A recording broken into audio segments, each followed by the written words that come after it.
Critical thinking. Comment on the spot question asked in an interview. How far away is the sun? Someone asked me about the sun, and what about the sun? Where's the moon? So we do know where the damn sun's going to be in our own stadium. Every team that comes in here has the same issues. They know where the sun's going to be. And I'm saying the world knows where the sun is. We get to know that almost a year in advance. Shut up about the sun! Shut up about the sun! Okay, I'm not a doctor, but I think the medical term for that was a spaz out.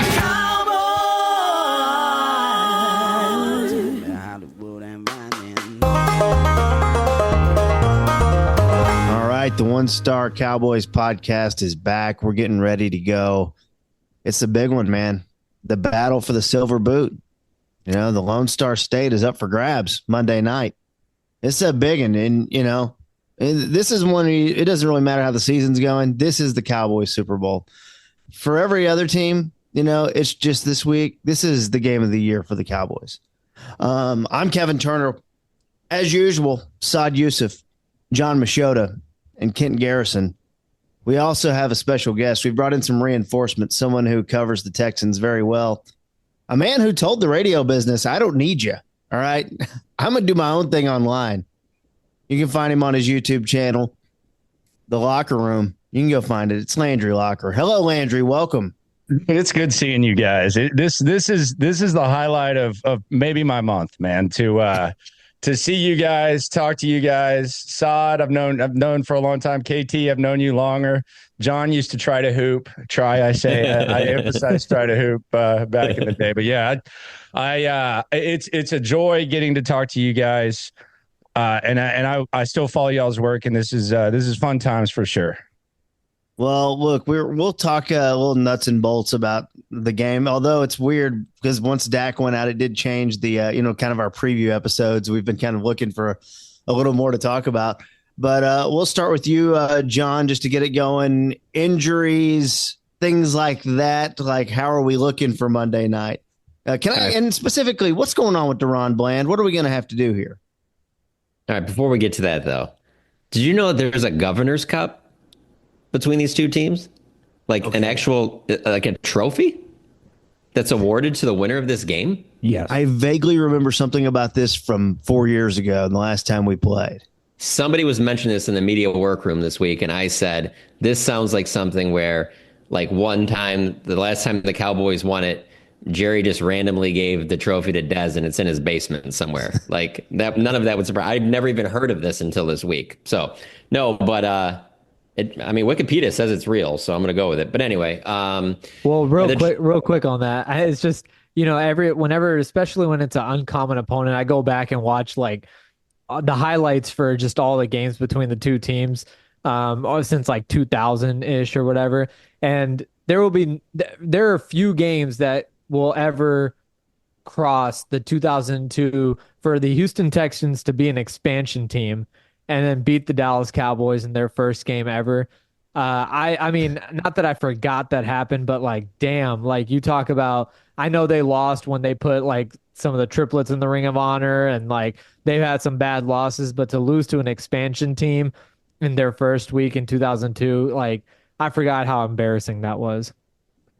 The Deron Bland thing is he obviously suffered a setback in practice to where his foot doesn't feel as good as they were hoping it would feel at this point. That's why they opened his 21-day window a month ago. And I understand that fans think that there's this massive conspiracy theory. I'm telling you, we see him at practice all the time. We don't see him actually practicing with the team. We see him off to the side on the resistance cords. There's really not a lot of, oh, he's about to come back or not. Like, he doesn't feel confident on the foot, and they're not going to tell him to go out there if he doesn't feel confident playing on this foot injury he has. And then, much like with DeMarcus Lawrence, every week that they continue to lose, and you can put Brandon Cooks in the same category, why would they come back? What are they coming back for? Why would you be rushing them back? For what are you doing? If anything, you should be trying to keep them off the field so you can get a super high draft pick. But yeah, I'm not expecting any of them to play this week. Marshawn Nealon, saw him in the locker room today. He had a pretty serious knee brace on. He's not going to be back anytime, I wouldn't think, in the next couple of games. So that's not of note there. I'd say today the biggest one that stood out was that Tyler Smith didn't do anything team wise. Now they didn't have to put out an injury report today, so if there was one, I bet he would have been a non-participant. I mean, when we saw him, he was just working off to the side. He had a pretty serious knee wrap going on in his left knee, and that's not something that we were told about, coming out of the game or anything like that. So he's certainly one of note. Zach Martin wasn't out there today, but he's been getting these veteran days off. So I mean, that offensive line, it's not in great shape. Awesome Richards played all right. You're going to get Tyler Guyton back for this game. Chuma Doga was back out there practicing. So I mean, there's bodies where they got guys out there. I don't see any time between now and the end of the season where all of a sudden we look at this offensive line and go, oh, it's fixed now, that, there's no more issues, that they're good to go. So I think those are kind of the main ones there. And then the other one I was just going to say is that it doesn't seem like there's any residual effects off that CeeDee Lamb shoulder injury from a week ago. He obviously was able to get through this past game, but that's always that, okay, well, how do you feel after this game? This is the first time that, you went for a full game. Doesn't sound like it's been any issues there. And same deal with Micah. Yeah, and also real quick on that, I had a quick chat with DeMarvion Overshone, and he was in good spirits, good to go as well for Monday also. Hey, Landry, is Nico Collins, so he's talking about playing. They know that they don't have to rush him back for this week. Don't they know that? Well, it's funny because I think he probably could have played 3 weeks ago. But when he got injured, he had the soft tissue injury.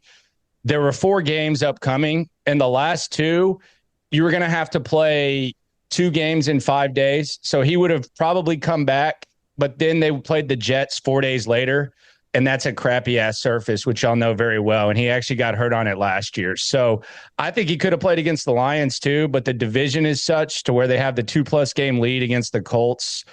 So they've been really, really careful with Nico Collins, like at an extreme level. He is going to practice tomorrow. D'Amico, he didn't go hardo this week. He actually admitted at the press conference Monday that Nico will practice. So they've actually been cautious. I think Will Anderson is someone you might not see. I think they're going to be cautious with him as well. But Nico, yeah, I expect him to go. He's looked like he's been ready to go for a while. I think they're just being very careful with him because they're very dependent on him. The offense has completely crumbled since he got hurt. They haven't scored a second half touchdown since week 6, and that was against the Patriots. So they've gone 4 straight weeks without scoring a touchdown in the second half. And Nico Collins not being there has been a big part of that. The Cowboys don't score any touchdowns at home at all anyway for second half, whatever you want to do. So they'll probably be fine there. Yeah. Yeah, and the third quarter will be great for Houston to get their second half offense going again. See, this is what's scary because the Texans are an 8-point favorite I saw, and it was like, okay, well, all their games have been close, whether it's bad teams outside of one against New England. So this one just kind of feels a little bit weird, but I have watched the Cowboys. I found it interesting. Did y'all think Trey Lance was going to get the start? Because I know D'Amico kind of knows Trey Lance a little bit, and they have a grasp of him. Like, is he going to be on like a closer standby this time? Because I thought he was going to come in earlier the last time the Cowboys played, but they just came out and said Cooper Rush is starting on Monday. Do we see Trey Lance? I mean, I haven't seen anything from him that would make me think that he's about to play some really good football. And so unless he was just killing it in some practices, I just don't see that happening. I mean, I can see some packages where he comes in so when Cooper Rush fumbled early in the game on just a basic shotgun snap, when he was fighting to get the ball back, he injured his neck a little bit. And so there hasn't been really a ton said about that. And he's not really playing it up. We don't talk to him until tomorrow. But I would imagine that as long as he's healthy, that Cooper Rush will be the guy that plays. I would expect 85, 90, maybe even every snap, to be honest with you. I think that they look at it as, we got 8 games left. If we want to play Trey Lance, there's going to be more than enough time to play him. I think that they don't want to completely do that yet because Cooper Rush does give them their best chance to be competitive and potentially win another game. So I would be surprised if we saw very much of Trey Lance. I don't think we would have seen much of him last game if it didn't just turn into just an absolute disaster. So maybe he's out there for a series or 2, but I don't think there's been enough there where you're like, we need to see so much more because there's just so much more there that we don't know. The running element for sure is there. If he could just be solid at the actual quarterbacking part of it, I think it would make a lot of sense. But that part has just not been very good. Do you agree with that, Sod? Yeah, I think, the preseason game really said a lot. And then when the one where he threw 5 interceptions, and then when you even look at the limited work that he had last week, he's just not doing much that would even tease you to think that there's something else coming. I think the only way, and this is just part of covering the Cowboys, which I know all of us here are aware of this, is I think it depends on when Jerry needs to bring another jolt into the Cowboys conversation and things like that. And I think you're still probably another week or two away from that. Once the national media, everybody starts dying down, like curtain talk goes away and all that stuff goes away, I think that's when Jerry kind of pulls it out and tries to get Mike to go to Trey Lance as the starter and get on a few morning talk shows again. But until that happens, I really don't think it makes any football sense for that to happen right now. I think it would make sense that if you're going to play him in any games or start him, it would either be Thanksgiving, because that's going to be a terrible game anyway, but it's going to have a lot of eyeballs on it, and the Giants are terrible, or that at Carolina. I think those are the only 2 games left on the Cowboys schedule that are winnable. So those would be the 2 where I would point to potentially, and then obviously week 17, 18, if this thing is just completely off the rails, that they end with that flex game that could be Saturday or Sunday against Washington that could very easily be completely meaningless for both teams. So maybe that is there, but I would love to tell you that I think there's something here and they just need to keep kicking the tires.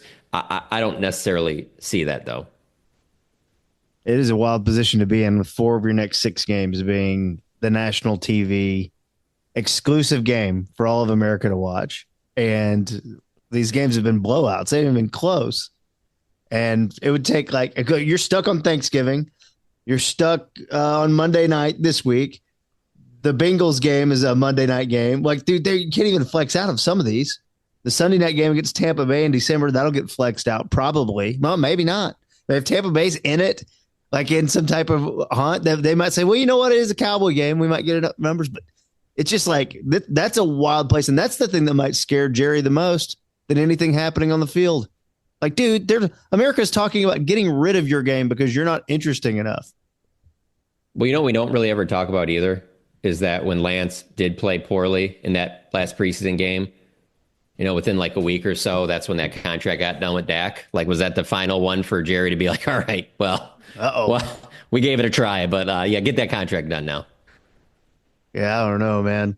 What's going on in Houston with the offense outside of Nico Collins getting hurt? What's everyone's singing the praises of Bobby Slowick and CJ Stroud, and everything was looking good, and then all of a sudden this year we've hit a wall. What happened? So the offensive line sucks, and it's one of the most expensive offensive lines in the league. Last year they had, I think it was a record for the most different offensive lines, and they had a lot of shuffling, and they were like, well, once this offensive line gets healthy, it's going to be good. They suck. They're terrible. Kenyon Green was a first-round pick a few years ago. They were kind of trying to see if it would work out. He came back in better shape, got hurt last year. He was clearly the weakest link. He actually got benched, and then they put him back in because the guy who replaced him had a concussion on the one drive that he was in, Jared Patterson out of Notre Dame, who's now the starting center. And then they put Green back out there, and it took him falling on CJ Stroud and hurting his shoulder for him to get taken out. So now they've moved their center, Juice Scruggs, who was a rookie last year, to left guard. They've moved Jared Patterson back to center. Shaq Mason, the former Patriot, former Tampa Bay Buccaneer, he's washed. He just looks completely washed. And then Laramie Tunsil's the only one playing well, but he leads the league in penalties. And then Titus Howard on the right side has been an absolute disaster. That extension's been bad. So it's just been really bad offensive line play. Nico Collins and Diggs going down. The receivers can't get open. They actually, one of the most controversial moves, y'all will kind of laugh at this, was that they got rid of Noah Brown. And that's how much they trusted their receivers before they made the Diggs move. And Noah last year, to his credit, there was a 3-week stretch where he actually produced as high as anyone in the league. They won a couple games because of Noah, but they got rid of him. Now he's in Washington. and John Mechie and Xavier Hutchinson just can't get open. So it's just a combination of a bunch of stuff. But the offensive line, Bobby Slowick, it's been a complete disaster. Bobby Slowick's press conference Friday will be interesting for sure, but it's just been bad. And CJ, it seems like his spirit's kind of crushed. He came to the podium last week and said that he was going to try to have more fun, which I don't know what the hell that means. Like, it seems hard to have fun. But yeah, it's not a good offense. I will say this though, Mixon has been great. That was kind of the fallback plan after they tried to get Saquon when Cincinnati brought in Zach Moss. Mixon's been awesome, and he makes the run blocking look better. And Nico Collins was one of the best receivers in the league. Those guys have only played together a game and a half, so there is that. That's what they're going to hang their hat on. But right now, it's a very, very, very, very bad offense. Very bad offense. What are your thoughts on our good friend Dalton Schultz? It's my boy, man. Everybody doesn't really like talking to him, but I actually like Dalton Schultz. I feel bad for him because he has to block more now, and that's not really his strength. So Brevin Jordan was kind of the tight end that did all the dirty work, and he got hurt early in the season. So now Dalton kind of has to block a little bit, and that's not really his thing. He's awkward, and y'all know this. Like, even when he's playing well, like the body language and there's no fluidity to his game. It's almost like what Witten was like when Witten would catch the ball and there was just no yak and it looks awkward. That's kind of what Schultz is. So sometimes he'll make, I think his high on the year is 66 yards. So they haven't really used him that much, but he's taken advantage of the opportunities. But he's kind of an easy target. Like, fans don't like him just because the body language is really, really like hard to get behind when he's out there. But I like Dalton Schultz, actually. I think he's an interesting dude. It's also funny you say that because of, hold on real quick, Sod. I just wanted to add in, it's just funny because like early on, his first few years with the Cowboys, he was great in the locker room, but something soured him. I think it was an interaction with a couple of reporters that I'm just not going to share their names in here. I'll tell you later. But, and then he just all of a sudden got to a point where like, he didn't want to talk to us at all. Where he used to talk like a lot and very thoughtful, good answers and everything like that. And then all of a sudden this switch just flipped, and it was his last year. He was in Dallas, and then I was just kind of like, whoa, like he doesn't want to talk to us at all, It's like that. So I actually kind of asked him about it. I was like, because I'll go over and talk to him a little bit. Like, people usually kind of ignore him because it's just real obvious that he doesn't want to talk, but the last thing that happened to him, I think he kind of soured. I think he was kind of warming up, but I think he got headline porned on McAfee or something like that. I don't remember what he said. He said something about the facility with the Cowboys. Oh yeah. I've heard Beasley say the same thing and all that, but he said something like that. And he's like pissed off at everybody. And I'm like, dude, that was not local like that. You went on McAfee and got headline porn, but I think that's what he is. But yeah, it's a lot different in Dallas than it is here. But he's actually said, he doesn't like getting his words twisted or anything like that. But yeah, he hates. He's gonna have to talk this week though. Hopefully he doesn't say anything too crazy. Or hopefully I'm curious, Landry, what's your take on like Bobby Slowick's outlook and stock in general? Because like I remember last year, and during the head coaching like carousel and everything, his name came up just in terms of like some rumors and stuff like that. Obviously, with the way things have gone, like his stock is down right now. But like, how do you look at kind of his future in terms of, is he pretty much back as Houston's OC? Would they not even want him back? Is he like, can he get his stock back up? Like, how do you see his thing going? Yeah, he's on the hot seat for sure. And it's just one of those things where, everybody copied San Francisco and they get guys who coached with Shanahan. And for the most part, it's worked out decently on offense. And right now, I forgot what Chris Sims said. He called it like a Shanahan starter kit, the way he's running offense. He's definitely, I don't know if he overthinks it. I don't know what it is, but I think if they want him back, he'll be back next year. But there's real like issues with Bobby Slowick. Some of the like specific things that he's done have just been like beyond moronic. Like, anyone playing Madden wouldn't do some of the stuff he's done. Like against Green Bay, they're going for the go-ahead field goal. They're trying to make Green Bay burn their timeouts. They run the ball twice. They lose 5 yards on the runs, and then they're throwing a 5-yard out out of bounds to where the clock stops and Green Bay keeps their final timeout. Then they had a 3rd and 10. They ran it and settled for a 53-yard field goal. He didn't throw the final play of the 2-minute warning the other day. So just some of the stuff that he's done has been bad, but his stock's very low. He is probably him and the offensive line are the most unpopular things in town right now. And he's accountable. He'll go up there and explain himself, but he kind of does himself a disservice because he's one of those guys who'll give you like a 3.5-minute answer, but he's not justifying. He's just explaining what went on in his head. And it's like, man, you're making yourself look even dumber. So he's not very popular here, but I think Nico Collins does make a big difference. And with Mixon out there, I think things will look different, but the stuff that he's done, you kind of got to question him a little bit. So on that note, real quick, whenever these teams are doing poorly, doing well, whatever, I feel like every year this happens where I just get, and I know you guys are probably in the same boat, more and more of these emails that'll be like, these are the latest odds and the next Cowboys head coach or whatever like that. So I got this one recently. It's from bookies.com. Okay. And I'm just bringing it up because Bobby Slowick's odds to be the next Cowboys head coach on this list is actually higher than Mike McCarthy to be the head coach next year.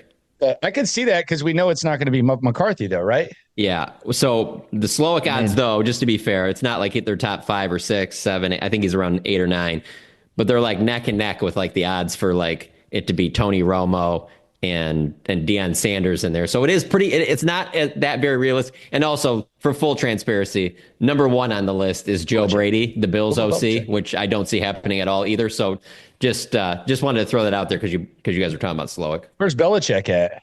He's second. Isn't that the destiny? Isn't that y'all's dream? Like that Sod's getting like giddy just about covering Belichick. Mine would be Sean McVay, but yeah. Yeah. Wow. Okay. Belichick would be great. I mean, I think he'd be really interesting to cover. I don't think he'd like us very much, but I would just love for Belichick to answer the questions when we ask him. So Jerry said on the radio, and then just see his face and how he reacts to that. I just think that on that note, I think he'd answer the first one a certain way, and then every other one would be answered the same way. So you just wouldn't even ask him anymore. Because I mean, even McCarthy has that a little bit where he's like, hey, whatever Jerry said. I think McCarthy gives you more interesting answers on it than Belichick. Well, I think Belichick would just be like, hey, whatever Jerry says, or I'm focused on Cleveland or whatever like that. Like, I don't think he would make it that entertaining. Like, I think he'll turn off TV Bill as soon as he gets right back as a head coach, Such a beating on TV though. He sucks. Like I like it's they keep like forcing him out. Like Saban's great. Like it's actually kind of crazy. There's a lot of Alabama players in the locker room that are kind of surprised how good Saban is. They say he's funny, but they're like, he's great. Belichick's terrible. Like there's nothing entertaining about Belichick. I don't like watching him on TV. He might loosen up to y'all though, with the whole Cowboy thing. I don't know though. That's the pairing that I want, but I don't think that's going down. I mean, I want Ben Johnson just because I want the case study of here's the guy who's not the proven head coach, and just to see it up close, I think would be fun. And I don't want them to hire a defensive head coach. Like, I think they have to hire someone who can fix what is broken right now with Dak, because they've already made the down payment. Like, So I don't want Vrabel. I don't want Belichick. Well, I'm not saying I don't want them, because you could start playing a comparison game, I guess, a little bit later on. But like, I want an offensive head coach and play caller, and I kind of don't care if he's been a head coach before or not. That's the problem that's going on right now with the Texans. And I like D'Amico. He's my favorite. Like that, I wouldn't want to get rid of D'Amico for anyone, but the pushback on D'Amico, even with all the nostalgia and the fact that he was the most popular guy in the cycle, was, well, he's not an offensive minded head coach. And you went through it with one year where it was kind of flawless. The quarterback played good and all that. And his defense has been great. I think this defense has a chance to be elite once they get fully healthy. But there does kind of feel to be a blind spot when it comes to stuff that you need to do on the offensive line. And you're going up there and saying, well, there were some good plays too, or the Bobby Slowick thing, and we keep doing this. So to piggyback on what you say, KT, we're kind of experiencing that right now with a team that's 6-4, could clinch the division in the next 3 weeks, to be honest with you. But the one thing that is kind of reappearing is the notion that you want a offensive minded head coach to work with your quarterback. Yeah, I think the only devil's advocate I would play with that is kind of what's happening in the division, or in the Cowboys division in Washington, where if you do hire a defensive minded head coach, but then you pair him with an offensive coordinator who was a head coach like Cliff, and he's kind of, doing his thing. And I mean, it's kind of what McCarthy does on defense, right? Like McCarthy doesn't bother with defense at all. He hired Dan Quinn, Mike Nolan before that, and now Mike Zimmer, like former head coaches who like he can just delegate that entire unit to. And I feel like if you did hire someone like Vrabel, you'd want to have an offensive coordinator that's not some like young up and comer, but someone that like it knows exactly what they're doing and can work closely with Dak and all that. I'm not saying they would go this route, and they shouldn't. I don't think this is the right way to do it, but it is fascinating, and it isn't talked about nearly enough considering the way that the Cowboys are such a big national topic. But like, it is fascinating that Jerry Jones won 2 Super Bowls, or won 3 Super Bowls with 2 different head coaches, and both were grabbed from the college game. And literally was like, yep, not doing that anymore, and has not won another Super Bowl since. There's not one other coach that he's even been rumored to be in, like, oh, well, maybe the next coach will be this college guy or whatever. And again, I'm not saying that should be the route, but it is interesting that's how they won. Yeah. Okay. That's okay. Okay. John wants Dion. No, John doesn't. Actually, I don't know. I mean, for social media, yeah. That'd be fun. I mean, to cover the Cowboys winning games in January, Sean McVay would be the one for me. Yeah. Did y'all see the Jeremy Fowler report today? What did he say? The Cowboys could hire this guy, but they may not hire this guy. But if they don't hire that guy, it could be the other guy. Yeah, it was very it was very vague. But that's kind of his role right now. How did I guess that? That's kind of his role with ESPN right now. It's like, dude, you're not going to be Schefter anytime soon. So like, hold on. But he threw out Dan Lanning, not to the Cowboys, like as an NFL coach. So the Oregon coach, Dan Lanning, and he mentioned he's got Dan Campbell-like qualities. And I was just like, wait, hold on. Kind of bigger guy, mustache, looks like a guy you wouldn't want to get in a bar fight with. Is that what we're doing now? Is that what we're calling him? Lanning small? Wait, he's not on. No, I gotta look. I don't know if he's not compared to Dan Campbell. He's small, but I think hold on. Yeah, I don't think they're similar. Yeah, I remember Fowler before the draft. Y'all aren't like boys with Fowler, are you? No, I'm not. No, I don't dislike him or anything, but no, I mean, we're not. No, but I just remember the report when the Texans were going to draft a quarterback. It was the Texans like Bryce Young. If they don't take Bryce Young, they may take C.J. Stroud. They also could be interested in Anthony Richardson or Will Levis. And I was like, people were asking about the report. I was like, what is the report? That's all the quarterbacks. That's all the options. You know what's funny about that? Because I have no desire to have that job at all, the national NFL reporter. But it's obvious that's where the money is at in this business. Sure. So, but there is a part of me that whenever that stuff does happen, and even Schefter will have reports like that sometimes, there is a little bit of, well, we are in this like 24/7 news cycle, and I can just see how their bosses are probably like, all right, you're on today. What do you got? And you're just kind of like, I don't really have a lot. But okay, I'll go on TV because you guys are paying me all this money, It's a hard job for sure. I kid about Jeremy Fowler. Add Dan Lanning to your list of. I can't get a height or weight here, KT. I looked it up. There's just let's not get worried about the devils in the details. The picture that was posted with the tweet, though, he was looking pretty ripped. Just say that. Why would you want to leave though as a college coach at this point with what the bread is there? It's insane what those guys are getting now. Like I don't even know. Like is there, how many NFL jobs are better than Oregon right now? I mean, I will say this. I understand that, with Jerry and the way the Cowboys are, when you're around it, they can be a huge beating. But I do look at the Cowboys. I was telling another reporter this today. The Cowboys are kind of the hot, crazy girl where all your buddies tell you, no, you really don't want to, you're like, no, let me just see for myself. There is something about that with the Cowboys job where your other buddies in the coaching industry can be like, you don't want to deal with Jerry, But if you think in your head that like you can turn that organization around, like just think about the way you're looked at. Like, no offense to Oregon, great program, everything like that. Winning a national championship at Oregon, winning a Super Bowl with the Cowboys are just like, it's not even in, the ballpark. If you get a chance, that's why I do think that Sean McVay, if it was possible, he's under contract for another 2 years, but like winning a Super Bowl with the Rams, I mean, what are we doing here compared to if you could win one with the Cowboys? So while I get that a lot of people will sit there and go, nobody wants to coach that Cowboys team. It's a dumpster fire situation. You got to work with Jerry. He's always meddling in everything you do. I do think a lot of the coaches look at it as like, yeah, but if I could turn that thing around, it would be crazy. So are you trading picks for Sean McVay? Is that what we're doing? Are we? I would. I don't think they will, though. You trading the first? Jerry doesn't spend on coaches anyway, so he's never amongst, like, he obviously can afford to have the best head coach, the highest paid offensive coordinator, highest paid defensive coordinator. They don't do that, so I don't see him giving up picks, especially with how much they're going to need those picks. But for me, if you told me he was letting me take over as GM, I would be very interested in doing that. Could you see them if they went the defensive head coach? Let's just use Vrabel as our example. And okay, well, I do know that Dak works well with Kellen. You see him bringing Kellen back. Why would Kellen want to do that? Yeah, no, yeah, and I get it. I get it.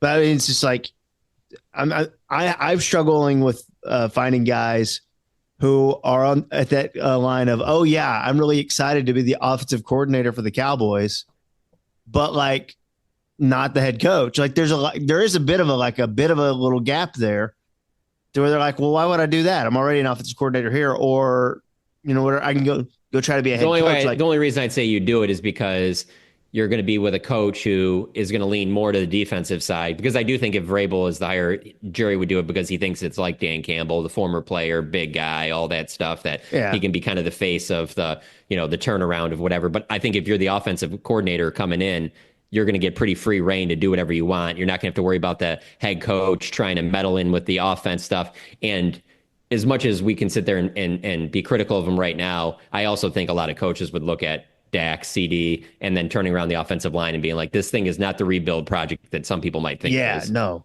Yeah, I think coaches would be like, yeah, Dak and CD, we can work with that easy. I'm very confident that I don't like Ben Johnson as a first-year head coach for the Cowboys just because of all the stuff I said, but Ben Johnson would fix this offense pretty quickly.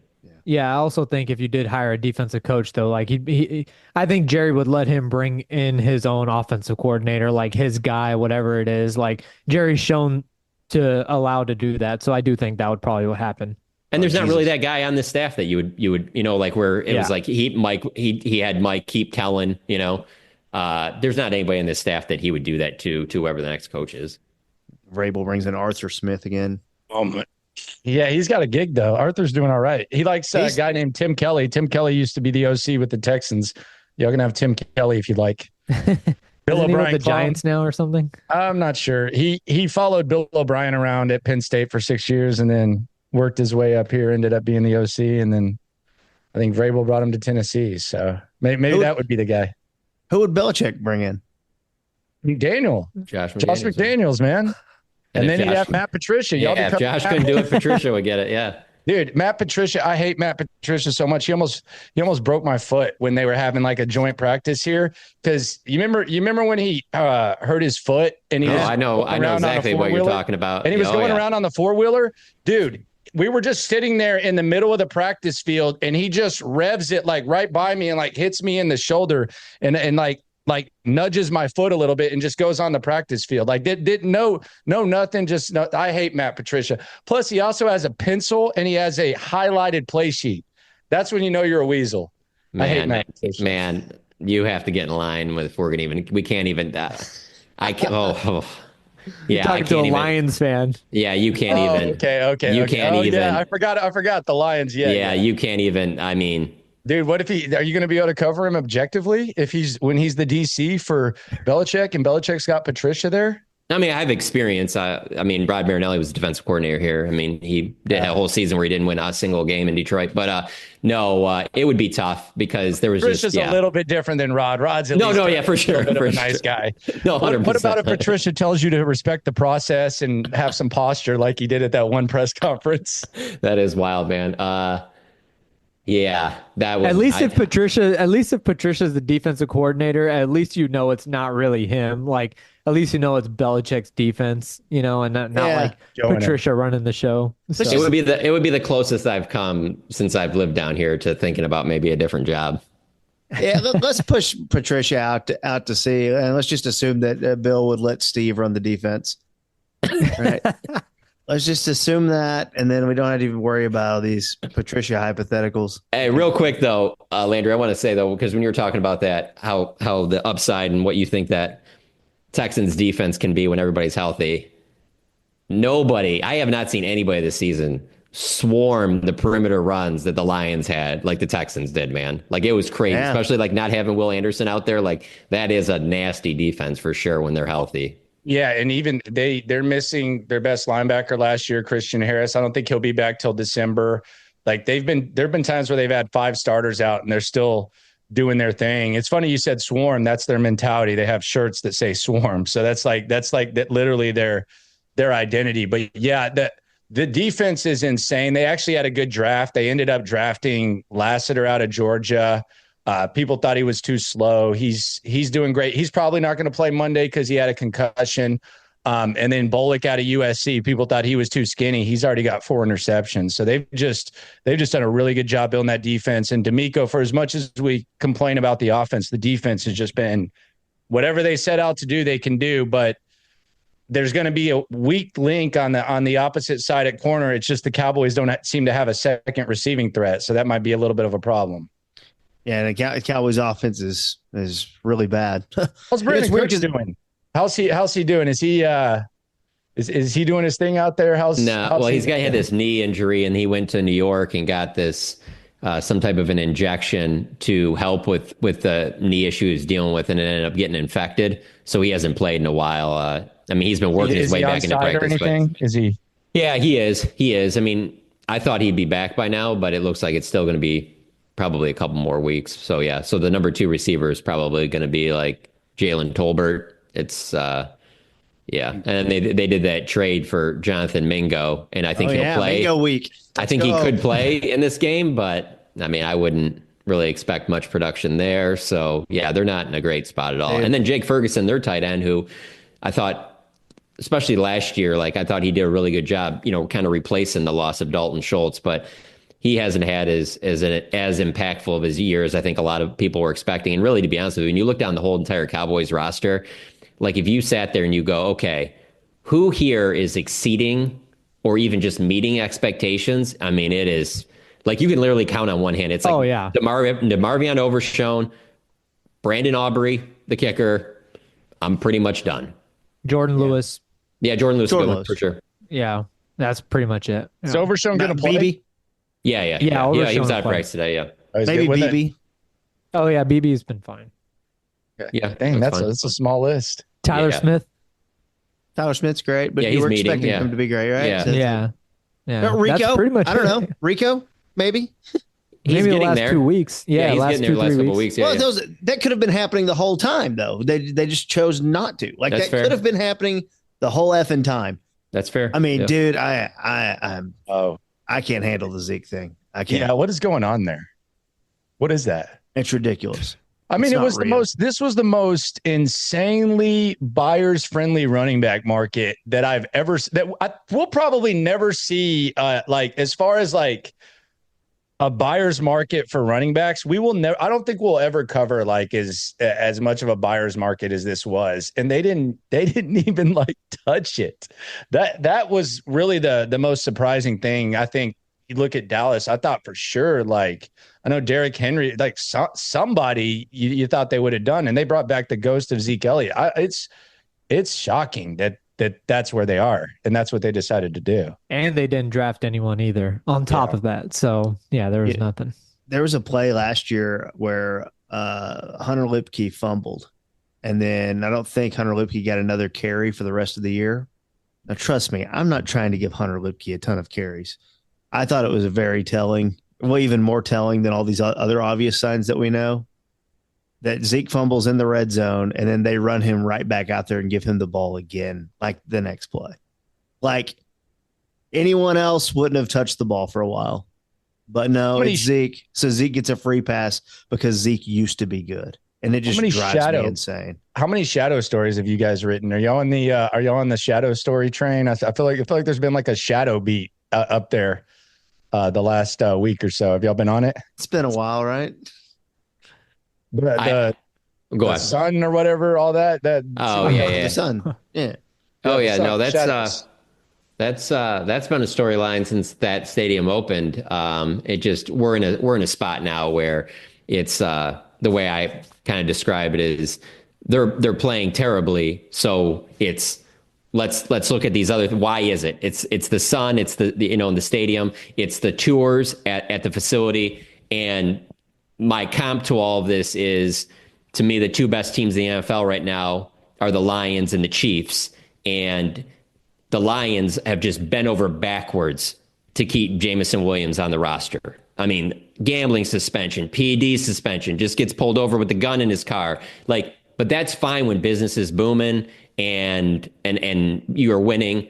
Kansas City, no matter what's going on in Dallas, everything in the offseason till now with Kansas City, way crazier than Dallas, but they're winning, so nobody cares. I mean, Micah Parsons bumps Mike McCarthy in a game the way that Kelsey bumped Andy Reid in the Super Bowl. It is probably a bigger story than it even was with Kelsey. But if they're winning, nobody cares about that stuff. But because the Cowboys are losing right now, I'm just telling you, the two crazy storylines this season have been the sun at the home games and the facility tours. And all of those were absolutely in play when they were winning 12 games each the last 3 years and winning 16 games at home in a row and with the longest streak in the NFL. None of that is new, but it's because it's so bad. Let's point to everything else, when really the thing you need to point to is that they didn't do anything in the offseason when they lost all these key players, and they leaned too heavily on young guys, and then a bunch of injuries happened, and now they are where they are. But I mean, don't get me wrong, the other stuff doesn't help, but it is funny. I find it comical that it's being leaned into as heavily as it is right now. Yeah, and Jerry, look, even with the Sun thing, like, Jerry was not even asked about the Sun. He was walking away after his scrum and turned around and brought it up to reporters, like, and said that, by the way, like, we're all dealing with the Sun. Like, to this point, it's almost like, and then, like I said, we go up to the press box and it's like, okay, like, Zeke fumbled inside the 5-yard line and that wrecked the game. And that's like the 10th thing on your list to write about, because Micah went after McCarthy and Jerry's talking about the Sun, and Jerry's answering questions about Mike McCarthy not being fired this year. And you're like, holy crap, like, how far do you go before you even start talking about the game that was played like an hour ago? So, yeah, I think Jerry does a lot of that intentionally too. And I love leaning into a great storyline. I would honestly, like, I'm not a Cowboys fan. There would be a part of me that would love writing that story after a close game that CD dropped the game winner. They're getting their doors blown off at home. These games aren't even competitive. To, like, the Sun is chapter 17 for me. Like, it's like, well, no, we'll get to that. It's an issue we'll have it in the book, but it's not even close this year to the way that they've played, particularly at home, to why you would blame that. Like, these games are not close enough for you to be like, yeah, well, that was the difference, CD didn't see that pass from Cooper Rush. Like, it's not even close to being the biggest issue. Don't sleep on Micah wrecking this game, though, by the way. Like, don't sleep on that. I think of all the things that we're talking about where, like, we can go through and talk about what's bad with the Cowboys and Nico Collins coming back. Like, him and CJ Stroud have like an uncanny competitiveness against each other, like at an extreme level. Like, these guys would, like, if they go out to eat, they're probably trying to see who's going to eat the fastest. Like the charity basketball game that they were in, they were talking smack to each other the whole time. And Micah went out there and did his thing. And with this offensive line and with Micah Parsons, he kind of strikes me as like a Sidney Dean, white man can't jump, might play better when he's angry. And I do think, and I think he kind of likes attention, obviously, like, of all the path to victory for the Cowboys that I think is realistic, I would not sleep on Micah Parsons, like, having a big game, because there's nobody in the league, I promise you. Y'all probably ask him that he wants to sack more than CJ Stroud. Like, there is nobody. Those guys, like, they're friends, but they probably end up fighting, like, every time that they're around each other. They got the same agent. So I would not sleep on Micah Parsons having a really big game Monday. I can totally see him having 3 sacks, 5 pressures. Okay. Cowboys losing by 17, though. I'm just being honest with you. Like, yep. I just completely being honest there. It's funny that you say that, though, Landry, because I was looking at the Texans schedule, and it's, the Cowboys have a rookie left tackle, first-round pick, and, like, he came into the NFL facing Myles Garrett, TJ Watt, Aiden Hutchinson, all these guys. And I looked at the Texans and like they really haven't seen any of those like elite top end pass rushers so far. So I Who was the best one? I mean, you go down the schedule, they got They Indianapolis. played Cincinnati yet? You No. might say Rashawn Gary, who's not even great right now in Green Bay. Their offensive line has been bad, and they haven't really faced any. The best defenses they faced, I guess Minnesota had their way with them, but you can just Jonathan Grenard completely just went crazy against his former squad. He was the one who dominated the most with Minnesota, and Flores kind of confused him too. But yeah, they haven't faced anyone like Micah Parsons at all. And you line him up, especially against the right tackle, that's going to be a pretty ugly matchup. And then they like to move him inside. Like that's barbecue chicken too. I'm telling you, this might be a big game for Micah. Well, I mean, look, I like that we're being a little optimistic on this One Star Cowboys podcast, and we're not. And I mean, we do these picks every week for tradition. So Landry, be thinking about a score. I'm going to go ahead and go first, guys. Good solid record this year so far of 6-3. So just like the Texans, I'm going to take Houston 30, Dallas 13. We'll go to let's bring Kent in here. Kent also 6-3. How you feeling, Kent?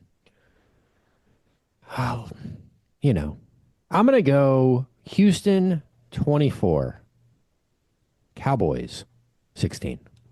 Ooh, an 8-pointer. So Okay, covering the spread. Push. That's a push right there. Are we 8? It's up to 8. That's what a are we push. in the Sandler pool? Is it 7.5 or 8.5? We're all in Hard as Sandler asking me to be in that pool, man. Quit sending me the mass tags. Get the hell out of here. I'm tired of on Wednesday going, damn it, I forgot to put my picks in, and then kind of half-ass putting the confidence points in there. But then you go through and look at all the people who are in that pool, and you're like, man, there's some people doing this that probably shouldn't be. Let's go ahead and go over to Saad. No. We got to go to John. John, also 6-3. Hold on. Give me the Cowboys. I get those texts too, so that's why it's funny. Let me go Cowboys 17, Texans 35. Jeez, y'all love this offense. Goodness gracious. I'm telling you, man, since that Packers playoff game, I don't know what that team is that's been showing up at AT&T Stadium. And it doesn't matter when the games are being played and who's out there and how good. I mean, they made the Saints look like they were on a run for the NFC Championship game, and their coach is the first one that was fired because he hadn't won a game since then. Like, I can't see it happening. Yeah, it's Saad 7-2. So you're sitting comfortable here. If you wanted to pick an upset, you got a free week to go with. You got to pick the Cowboys. Yeah, no, I'll pass on that. I'm gonna go Houston 24. I'm gonna go Cowboys 12. Got 4 Brandon Aubrey field goals here. Wow. Yep. Oh wow. Landry. You know what? I will predict this. I think this is the week he sets the NFL record. Okay. There's a hot take right there. Yeah, that's my prediction. Okay. For length. Yes. Okay. Let's say he could pick what's the record for field goals in games? 7. So 8 could be the record. But there's no way this team gets into the opposing territory more than 4 times. Landry, go ahead. I'll just say Texans 27, Cowboys 17. So I mean, I was going to say they covered, but you guys know the team a little bit better than me. I'm just kind of watching from afar. So I'll say that the Texans cover. I'll go 27 to 17. But two sacks for Micah Parsons though. 2 sacks. When I saw that the spread was what it was in 7.5, 8 area, I was like, yep, still wouldn't take the Cowboys with the points. And it's been that way pretty much every game. Like Titans kicker Rob Baronis made 8 field goals in 2007 in a win over the Houston Texans. Rest in peace. Rest in peace. Rest in peace, Rob. Was he related to Terry Bradshaw? If I don't remember. Yeah, he was married to Rachel, who went to high school with. Yeah. You went to high school? Oh, really? Yeah. She was 2 grades under. She had a really fun Sweet 16 party. They had like lifeguards and stuff. Yeah, it was fun time. Tell her. Real quick, I did this a few weeks ago. I want to ask you guys real quick again. So this whole game, Dak Prescott's at quarterback. Who are you picking? Because I'm still going Houston. Houston, yeah. I'm still going Houston like 27-20. Yeah. But is that it? I'm just waiting. Is there anything else you're adding on for me to change my score? Yeah, same score. Yeah, the offense has just been so bad. Dak has not had very many open wide receivers this year. And when you say something like that, it sounds like you're making an excuse for Dak. I'm not. Like, Dak is bad too. I say this all the time. I don't think that there's anything Jared Goff does that Dak wouldn't be doing in that offense. I really don't think that at all. But he looks awful this year because the team around him is not good. That offensive line is not good. And he doesn't have another receiver outside of CeeDee Lamb that can make big plays. And there's absolutely no running game. So it's not even a shot about Dak. It's that there just isn't anything there happening. And also their offense isn't very, there's not a lot of creativity to it. It's pretty bland right now. Jared Goff just catching shots, man. My man just can't win games. You just got to take a shot at Jared Goff, John. Well, if I don't think that there's anything. I don't think there's anything wrong with saying that. I just think, Dak was second in the MVP race last year. There's talk of Jared Goff being the MVP. Obviously, it'll be Lamar Jackson again, but I don't think that. There's so much good stuff going on in Detroit. He has a great offensive line. He has an outstanding tight end, 2 good running backs. He's got 2 good receivers. He's got probably the best offensive play caller in the game. There's just a lot of stuff working for Jared Goff. He can throw 5 interceptions in a game and they can still find a way to win. He's in a great situation right now. Yeah, and also, those weapons are insane. Cooper Rush is. What'd you say, Landry? Those weapons are insane, dude. Yeah, it's crazy. Like, it's absolutely insane what they got. Yeah, and Cooper Rush is a good example of this too, because 2 years ago the dude went 4-1 with the Cowboys because they had a good team around him, and then now he threw for 45 yards the other day in the entire game. Yeah. So look at the first snap. He was probably nervous that offensive line wasn't going to block for him. That's why he dropped the very first shotgun snap. Or the sun, but yeah, that's a good one. Yeah, I didn't think about that. Real quick though, I don't want to spend a lot of time on this because we're all about to go. You mentioned Mingo. You said if Mingo plays, why in the F would Mingo not play? We just traded for him and we don't have any other wide receivers. Oh, I guess I meant more on offense. I think that you can count on him playing on special teams. I don't know how much he works in the offense. But then again, a 4th rounder for a special teamer for where he's you got to keep in mind here that we went good 5-6 weeks into the season with CeeDee Lamb not clicking with Dak Prescott after he missed all of training camp. And then we sat here for, I don't even know how many weeks, 6-7 weeks with Dalvin Cook being in the building and being told that he's getting caught up on the offense and all stuff like that. This is just not an organization that just pushes anybody out there. And so that's why I'm just saying, with him only being here for a week and a half, I think the game will get out of hand and so he'll play. But if it was a close game and the Cowboys are playing well, I don't see Mingo getting out there on offense at all. The offense isn't even that complicated. They have 10 plays. I've never seen this low morale with the Cowboys. And I was there for most of my life, and I've never seen this. I've never seen it this low.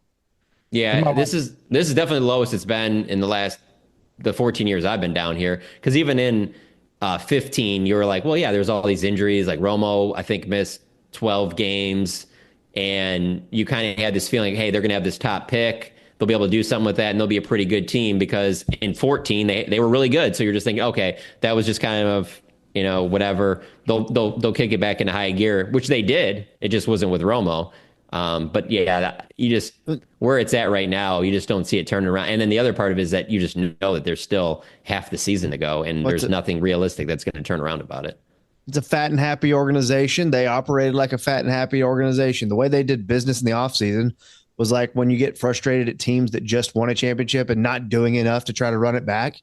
That's what they did. And it's like, but okay, KT, almost don't you get the vibes of it being like Jerry being like, yeah, Mike, I'm not going to fire you after this, inexcusable Packers loss. I'll give you that final year, but I'm also not going to do a ton to help you either.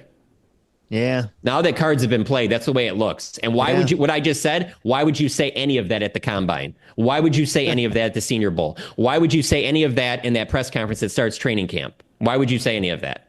But you could be thinking it because that's the actions we've seen.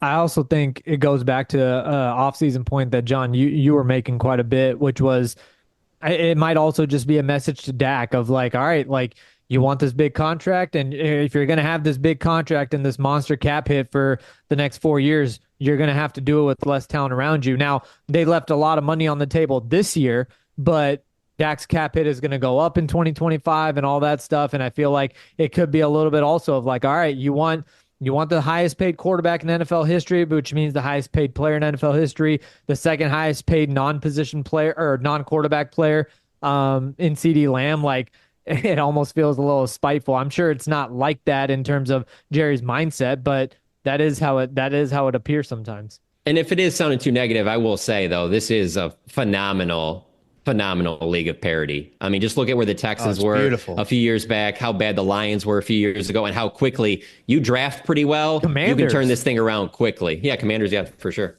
I mean, dude, just in terms of tanking, like if the Cowboys won a game, like you do have to hit on your picks, though. That is the part that, you can't just have the high picks. You have to hit on them.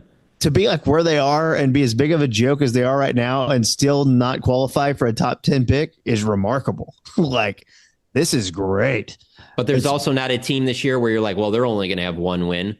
Like, you really feel like whoever has the number one pick might only have might have three wins, might have 4 wins. Yeah. Might have to try to get it. I mean, this is the ultimate. And I was in the situation a couple of years ago. The only difference with the Cowboys, and I'm kind of bringing it back to the negative after like saying that, you know who the quarterback is. I don't know that people are just pumped about it. Yeah. Like it's not.